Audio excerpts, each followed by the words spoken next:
Pemirsa, kita beralih ke berita selanjutnya. Sekjen PDI Perjuangan Hasto Kristianto menduga ada sosok raja yang tidak senang dengan sikap kritis PDI Perjuangan. Hal ini disampaikan Hasto saat konversi pers di Jakarta pada Selasa 18 Februari 2025. Yang dilakukan oleh saudara Rosa Purbabekti.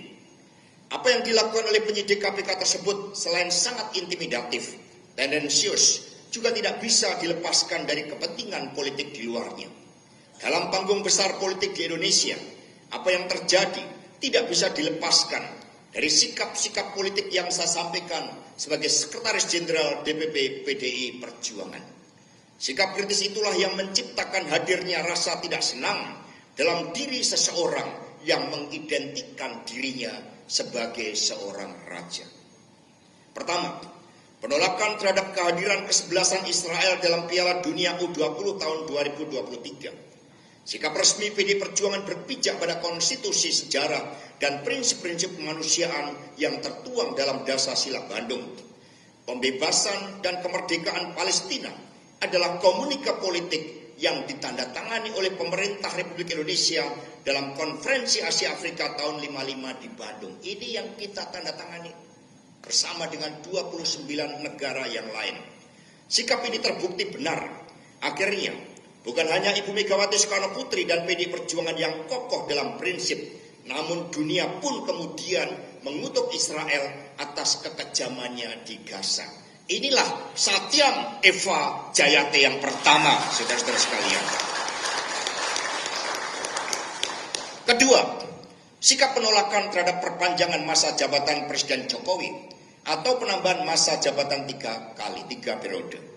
Prinsip yang dipegang oleh Ibu Megawati Soekarno Putri adalah berpijak pada Undang-Undang Dasar Negara Republik Indonesia tahun 1945 pasal 7. Ini yang harus dijalankan dengan seluruh-seluruhnya, yang menyatakan bahwa masa jabatan Presiden dan Wakil Presiden hanya 2 periode. Akhirnya seluruh masyarakat sipil, mahasiswa dan akademisi menolak hal ini. Dan inilah Satyam Eva Jayate yang kedua. Jadi Satyam Eva Jayate adalah kebenaran itu pasti menang. Itu yang kita pegang. Ini adalah prinsip-prinsip kebenaran yang kita junjung tinggi.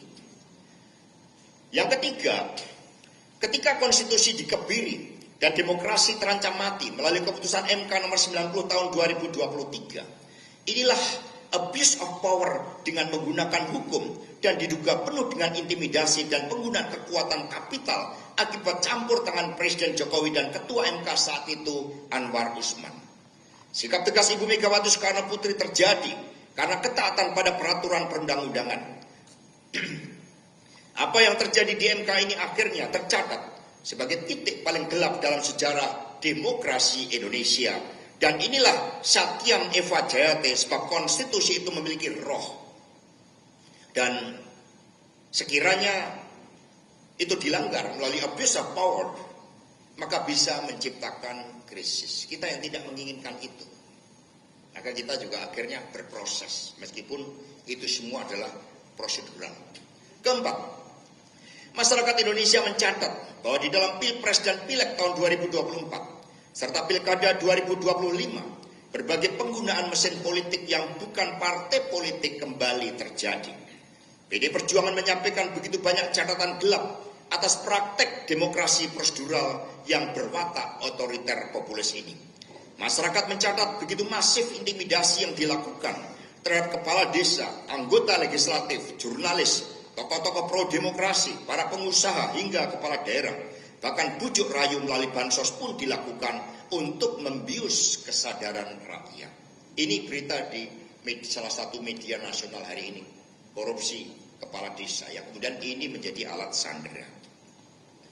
Terhadap berbagai penyalahgunaan bansos ini, pada tanggal 8 Februari yang lalu, Jenderal TNI Purnawirawan Luhut Binsar Panjaitan menyatakan bahwa dari 500 triliun dana bansos tersebut, hampir separuhnya atau 250 triliun yang sampai ke masyarakat. Inilah penyalahgunaan keuangan negara dalam proses elektoral. Ini yang seharusnya juga menjadi perhatian. Hadirin dan seluruh masyarakat Indonesia yang kami cintai dan banggakan, PD Perjuangan sangat menghormati KPK. KPK punya misi mulia untuk memberantas korupsi dan menegakkan akhlak bangsa. KPK didirikan oleh Presiden Megawati Soekarno Putri bukan untuk dengan wajah yang seperti saat ini. KPK seharusnya fokus untuk menangani kasus-kasus korupsi besar seperti illegal logging, kemudian tambang-tambang ilegal, judi online, narkoba, dan lain-lain yang diduga banyak melibatkan aparatur negara. PD Perjuangan dan seluruh rakyat Indonesia akan memberikan dukungan penuh terhadap KPK jika benar-benar memberantas korupsi pada kasus-kasus yang merugikan keuangan negara. Saya bukanlah pejabat negara. Tidak ada kerugian negara terhadap kasus yang ditujukan kepada saya ini.